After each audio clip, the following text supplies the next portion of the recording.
All right. So I am officially live. And this time I'm not going anywhere. Officially live. No technical difficulties. You can hear me now. I feel good about it. And you know what I feel good about also? The Miami freaking Marlins, baby. The Miami Marlins just defeated the Chicago Cubs 2-0 in the NL Wild Card Series to advance to the NLDS. Yeah, that sounds so freaking good to say because for so long, I mean, as long as I've been a Marlins fan, because when 2003 came around to 1997, you know, I was 9 years old in 2003, so I was not really that huge of a Marlin. I mean, I knew who was on the team. I knew about Luis Castillo. I knew about Pudge Rodriguez, but I didn't follow the team.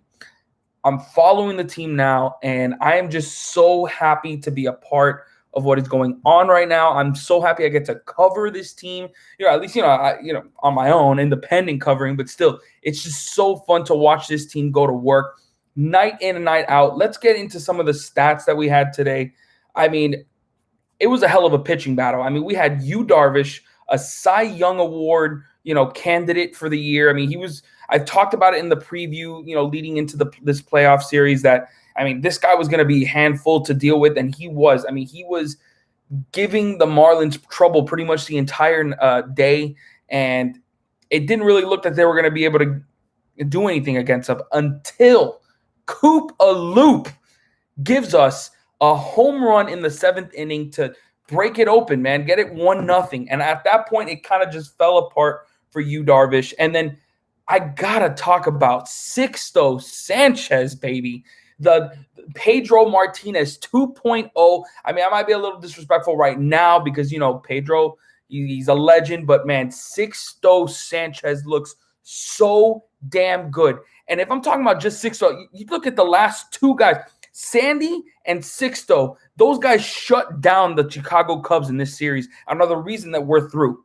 They kept us in the game long enough for the offense to, finally get going and give them the run production they needed to get over the hump.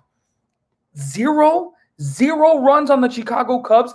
I know that their offense is very, it's erratic. And their top guys, Baez, Chris Bryant, and Anthony Rizzo were not at their best. And they haven't been. They showed this stat that since winning the World Series in 2016, those three guys have been 19 for 141 in at bats. That is a ridiculous. That's terrible.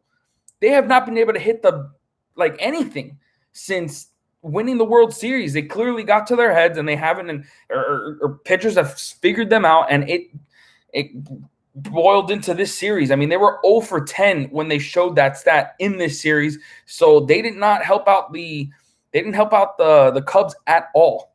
Kyle Hendricks and Yu Darvish pitched great, but they were kept in there just a little too long, and eventually the Marlins took advantage. They saw what they were doing. They picked up on their, on their pitch counts. They picked on, what pitches they were throwing in certain situations. And Coop hit that curveball so nice. And the fact is, the wind was going against the batters in this game. So it was not there shouldn't have been a home run in this game.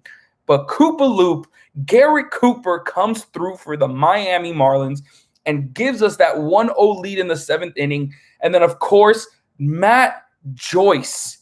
We don't get that 1-0 lead if it wasn't for Matt Joyce's ridiculous throw to home plate to stop Wilson Contreras from getting the lead run in the game. And who knows, if that happens, they don't keep Sixto in there for that long. I mean, that could have changed the whole atmosphere of the game. The players think they got to go for harder hits. Whatever the case may be, it just a run in the game for the other team always seems to just change, the dynamic of the game. And that was huge. That was honestly the play of the game in this one, Matt Joyce. And then not only that, but then Matt Joyce gets the second run in the game. So easily the MVP of this game, or man of the match, man of the game, goes to Matt Joyce 100%. This man was absolutely on fire in this game.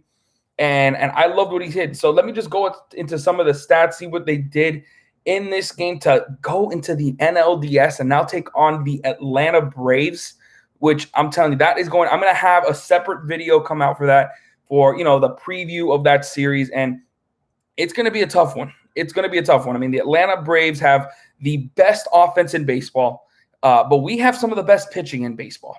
And we didn't even need Pablo Lopez in this game. And, you're able to get an extra day of rest for Sandy, for him to come back into that series.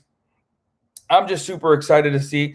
And let's see, we got Bertique got a hit, Cooper with the home run, Matt Joyce goes 1 for 2.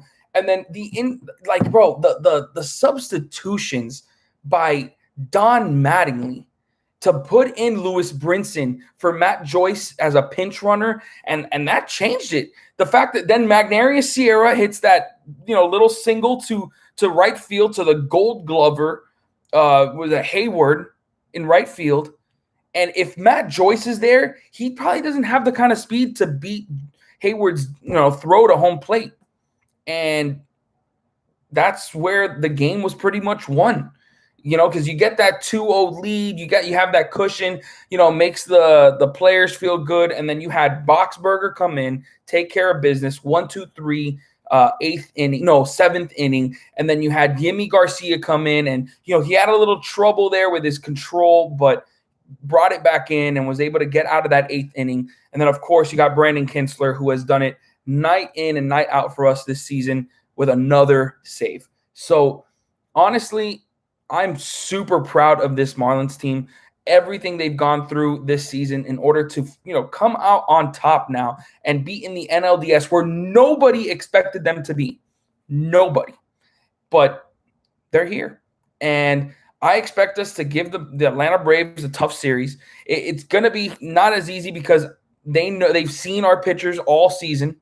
The Cubs, they haven't seen Sandy. They hadn't seen Sixto all year, so they were obviously, not used to that kind of speed from Sixto and that ridiculous, just control from Sandy. But we're going to have to find a way, man. We have to find a way. But I don't want to get into that too much because I am going to talk about that more in the preview of the game, coming up soon. But, man, just hell of a game. And I have to mention, those 2 runs that we got in this game, once again, like they have all season, comes with 2 outs in the inning.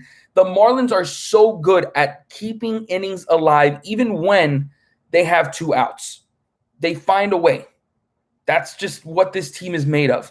And Derek Jeter, I got to mention him, and, Mike Hill, just beautiful job of constructing this team because, Corey Dickerson has been huge for us.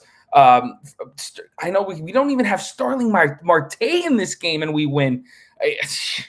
It's just next man up mentality for this team. They have the ability to win any game, and it's just fun to watch. So that's my initial reaction. And I guess I'll just say I've already talked about what I expect from the Atlanta Braves. They have the best offense, and they didn't really show it in their series against the Cincinnati Reds.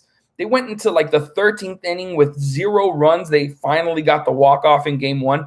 And when I was looking at the game, I was like, man, that was the game the Reds needed to win to really extend that series. But once they let that one go, I had a feeling it was like, nah, the Braves were going to win it. And even in the second game, the Braves didn't have any runs until like the 5th inning. Of course, then, you couldn't really keep them down for long, and they won eventually. So I do expect to see a much better Braves offense in this next series because they've seen our pitchers, throughout the year. So I'm just excited to get this going. And we got one great game already. We got one great game, so I'm happy.